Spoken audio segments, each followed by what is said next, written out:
Hedendaagse leierskapsperspektiewe fokus op moderne uitdagings en ontwikkelende leierskapsdinamika. Hierdie perspektiewe integreer tradisionele teorieë met opkomende tendense in die werkplek.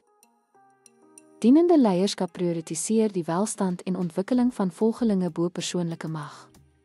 Autentieke leierskap beklemtoon deursigtigheid, selfbewustheid en etiese besluitneming. Transformasionele leierskap inspireer en motiveer werknemers om verwagtinge te oortref en verandering te omarm. Transaksionele leierskap steun op gestruktureerde prosesse, belonings en strawwe om spanne effektief te bestuur. Verspreide leierskap erken dat leierskap nie tot een persoon beperk is nie, maar oor 'n organisasie gedeel word. Charismatiese leierskap fokus op leiers se vermoë om te inspireer deur persoonlike charme en selfvertroue.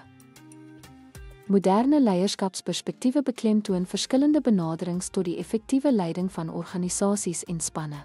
'n Mengsel van hierdie style kan leiers help om hedendaagse sake uitdagings te navigeer.